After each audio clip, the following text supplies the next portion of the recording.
Welcome back to another episode of the Uncleanables Podcast. Episode 10. It is the big double digits. It is episode 10 and it feels like minus 10.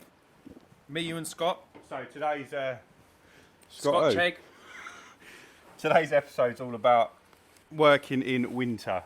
Quite rightly so, because I've just had to spend £100 on 2 new heaters. Yeah, and I which have blown 2 fuses because we tried to plug them into the same extension. But we are up and running. So if we strip midway through, it's because the heaters are the bollocks. I couldn't be eating. Too hot. Maybe we'll get Scott Chegg sponsorship or something. But yeah, so basically, the reason we got onto working in the winter is not only has it been snowing today, it's been -1 every morning this week. I've had the diesel heat in the back of the van, defrosting everything. Dan actually had a pressure washing job yesterday. Yeah, it all just went wrong yesterday. So I think, firstly, you couldn't get any water out your hose, could you? So I went there, set it all up. So I tested it the day before. Like when it was summer still. Yeah, no, I tested it when it was nice. Yeah. Plugged it all in and it worked fine. I thought, right, lovely job. It's good to know you hadn't used this before. This is the first time using it. And, bought it a while ago. But I bought it in the summer. Never had a job. I knew I'd need it though, because it's just a handy tool to have. Petrol pressure washer. So tested it, worked fine. Threw it on the van. Turned up to the job, unloaded everything, took it out to the back garden, filled up the water, put everything in. Nothing started, but nothing happened. And I'm thinking to myself, what's going on here? And then obviously, where it's my first time using it, I started panicking. Do you know what I mean? Don't panic. No, I am gonna lose the job. So I started panicking big time. No, I am. And then what I've done was, so I was like, what's going on? I've looked, the hose is split. So, well, no, hang on. You called me first because you were getting no water, and I said, "No, that was after." Oh, was it? Yeah. Oh, right. So I see. So I've got a return feed. So you've got your feed to the gun. Obviously, you pull the trigger, the water comes out. That's the idea. And then when you're not pulling the trigger, it keeps the pump primed, so it just goes back into the pump. But that hose is split. So the difference. My one is return to tank valve. Yeah. Yours is a return to pump valve. So it sits behind the pump, ready to be used. But I didn't know it's got to keep pressurised. Yeah. So where it had split, obviously, I thought I'd start it, the engine will warm up the pump, and therefore it would all thaw out, and away I go. Yeah. Started pissing everywhere, weren't having it, so I rung the Ayatollah. I rung the big man, and he was like, no, it keeps the pressure. So I thought, all right, sweet. So then I shot down to a gaff. Luckily, there was a place close by. 1.1 miles I've been away. looking for somewhere local. Well, I haven't really been looking that hard because they're dynamite. They're dynamite. Yeah, it's good to know that we've got a local company. It's funny, I made him jump out of his skin. So I ring him, and he goes, yeah, we can fix it, mate. So he says, yeah, we got loads of them available. I said, all right. So then I pull up outside, there's a geezer there moving a wheelie bin. I went, you all right, mate? I said, who's in the office? He went, oh, you need to speak to a geezer called Rob. So I walked in and I can see no one. I went, where's Rob? Like that, screamed it. And his head just poked out from this door frame. He went, everything all right, mate? I went, yeah. I said, I need a new hose. Anyway, so he sorted me out a new hose. Well, second-hand one for a tenner. Come back, threw it on. There's a diamond deal as well. Pulled it. Oh, this is interesting as well. Listen to this. Old boy was there. I said, mate, do you work? I said, obviously you work on these. He went, yeah, what's the matter, son? I said, is there a knack to setting them up? And he went, no. He said, you can start it and you can run it dry. And he went, you can just sort it all out after. I said, cheers, mate. I said, the problem is no one tells you about it. Like, you buy these machines and then they just send you out the shop and then you enter figure it out. This is interesting. I said, I tried starting it one day, this morning. It was really hard to start. And he said to me, is the water intake already in the bucket of water? And I went, yeah. And he went, yeah, of course it is. Because you're pulling the water up the pipe with a pull. Did you know that? No, I didn't. So you turning the engine over, which turns the pump over, which pulls the water. But all of that is on that one stroke of the pull start. I thought, mate, you don't need to do that. No, he said leave it out, start it, and then drop it in. Yeah. So it'll make it easier. That makes sense. And I thought, although you're saying that, you're going to end up with a load of water in your pump, air in your pump, which probably isn't healthy. No, it's like automatic bleed, isn't it? As soon as you pull it, as soon as it goes in, it just pushes it all out and away you go. Just keep the trigger of the gun down. That's true. Anyway, so I do that and then I ring him. And I ring Ryan, I go, it's still not working. And he says, your hose sounds frozen. Borrow the customer's bath and have a little soak and like think about it for 45 minutes. No, put it in the bath. So I knocked on You had your rubber duck with you, didn't you? Exactly. I have a little shower cap on. So I knocked on the customer's door and said, can you just fill up my bucket of water with hot water, please? And he did. I dropped it in there for about 5 minutes, 10 minutes until it was red hot. You just got to plugged it in, started it, and then it worked. So Yeah, but that cost me an hour and a half and 10. Well, it's not really monetary. It was more the time. But that pushed me over into the darkness now, and I finished at 5 o'clock. But pitch also, black. you've learned a valuable lesson there. So next time, you're going to know exactly what the issue is. You're going to know to. It's only if someone had told you to warm the machine up before you started it. Well, yeah, and also pick your battles a little bit. Like, don't do pressure washing in the winter when things can go wrong. Like, or just warm your machine up before you start. Yeah, but then, like, I stored it on the back of my van, like everyone does, the night before. Yeah, just get a little diesel heater or like one of these. Yeah, plug it in back of the van 10 minutes before you go. Mate, it's overnight, bruv. You're not listening. It Yeah, froze overnight. Yeah, before you leave for the job in the morning. Yeah, but the hose had still split. The hose had still split. Oh, it was already split before you started. Well, it frozen over the night, didn't it? I thought it split when you started the machine, and it was no, it was frozen, and it's tried to push the ice through, and the pressure's got nowhere to go. Oh no! It was like it split. Frozen up and split overnight. So I'll just leave it in the garage or leave it in the warehouse. So that's what happened to my carpet machine last year. So I didn't have this warehouse, so everything was kept in the back of the van, and overnight. So the water had frozen in both the wand and the machine. So the water had frozen in the machine. I actually brought it in to defrost it and keep it inside. So I filled it up with water the night before, heated it up, and it was leaking under the machine. And I thought, well, that's not good. Anyway, like, had it on 45 minutes thinking, oh, that's definitely defrosted, like, tested it all, and it just made a horrendous noise.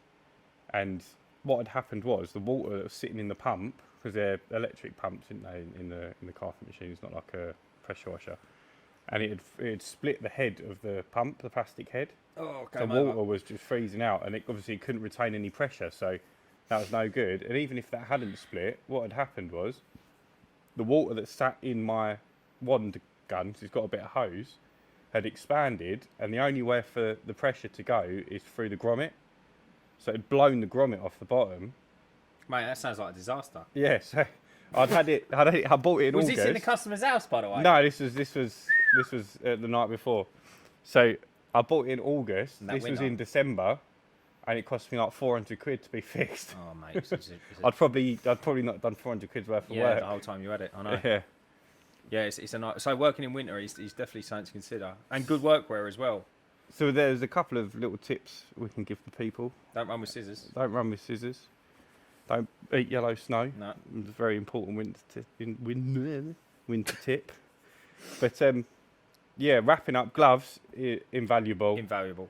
Because even through the gloves, especially window cleaning, because you've got the cold water coming up the hose, up the pole, your fingertips just get absolutely frozen. Even like if you bought a pack of 10 gloves, that's not a bad investment. Like 10, keeping 10 in the cab at all times. Over the years, I prefer to buy one decent pair of gloves. Yeah.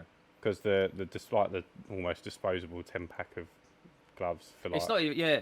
It's just like I had a nice pair of beautiful like fleecy ones, and within 5 minutes of me struggling with that machine, they were wet. Yeah. And that was it then. But that's the trouble with fleece. Yeah, they were still like rubber lined. It was pissing everywhere. It was all over my face, all over the back of them, and it was just game over. You like it over your face. That geezer must have looked out that window and thought, "Who have I employed today?" Like, mate, he was meant to do the driveway. He's just showering himself. Yeah. Another issue you get with working in the winter, especially window cleaning, is you end up with the water. So, you clean the window and the water freezes on the glass. Really? Yeah, it's happening this morning. So we started this morning at about 8:15, and it was still -1 at that point. I defrosted it. Yeah, that's what happens when you when you run 2 heaters. We're still recording on the GoPro. Episode 10 is Episode 10, to be continued, guys. If you was eating all your carrots, you'd still be able to watch us. Yeah. Should we just carry on until the laptop dies? Go for it. Hang on, get your phone Yeah, torch. It'll be like Halloween Part 2. Yeah. So if I put that down. Yeah, so this is we've obviously experienced a power cut, but improvisation at its finest, guys. yeah, but this is still got battery. Yeah, because it's plugged into the laptop. Oh, I see what you mean. The laptop's powering. Right, so if we die at any minute, obviously you know why, guys. But well, I don't think we'll come back and re-record. I think this is just be. No, this is banter. Episode 10. Yeah, this is life though, isn't it? This is how life goes. Fucking Especially terribly for us. So yeah, the roof leaks. Yeah. Now we can't sit in here in the winter. It actually looks like freezing. a starry night in here. It looks like a Rolls Royce roof. Not that I've ever been in. Yeah, so the water freezes on the glass, and obviously creates a sheet of ice, at which point you can't, if you're not quick enough and you've not already cleaned it, You won't be able to you can't defrost it clean either. it. You can sort of get it off, but it's a lot of effort. So a lot of people use a hot water system, but they're quite expensive. Yeah, of course they are. So the Don't you run the alternative risk of the glass cracking as well? No. You just got to start a little bit later in the winter, or you just try and get away with it. It's like I got a gutter clean job just now. I spoke to a geezer had a leaky roof, and I found out what it was, and then she said that it was a rental property. Yeah. And the woman said there's also damp coming through one of my walls. So I had a look, and the gutters were chock a block. They're frozen solid though, aren't But they? frozen solid. Yeah, so I said to can't her, do anything. I'm going to do it on a warm day in the afternoon, on the warmest day next week. But even that, it's like you've got to really pick your battles. Yeah. You know, you can't be turning up thinking, "Well, I'm going to get this done at 6:30. By the afternoon, you should be all right, as long as it ain't like today where it's like consistently Yeah. cold. But yeah, it does. They do. I remember emptying a gutter last year, and I've managed to basically, it's about a 4 or 5 metre gutter run. I've managed to sort of get the whole thing out in one go. Luckily, it was a bungalow, so I was on my step ladders.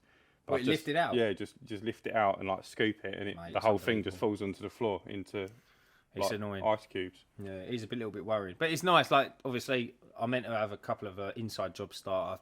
2 flats need renovation, but I haven't heard from him yet. But when I do, it'll be nice to be That'd inside. be lovely. Nice to be inside You'd of a probably kettle. you'd be looking at probably January for that Yeah. now, wouldn't you? He said end of November. It's only just gone in at end of November. But Yeah. we'll see.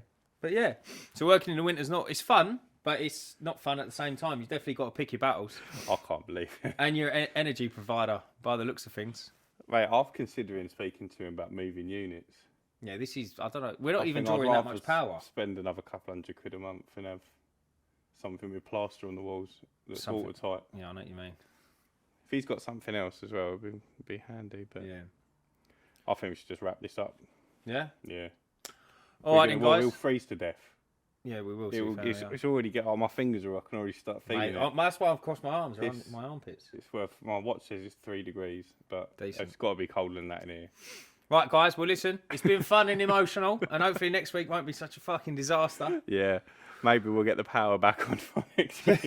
Yeah, hopefully we have a chat with him. Luckily, it's Friday and I ain't got fucking load anything for tomorrow. Because can you imagine Saturday, trying to Saturday. like I've got load to throw shit my, in the dark? gutter vac on, but that's only 2 bits, easy What are you peasy. doing lemon tomorrow? squeezy. No, I'm not. But it'll be next week. Just save me coming down. Don't want to come down here when the lights are on. Well, Stay cleaning! Stay cleaning and in the dark. Eat your carrots, boys and girls.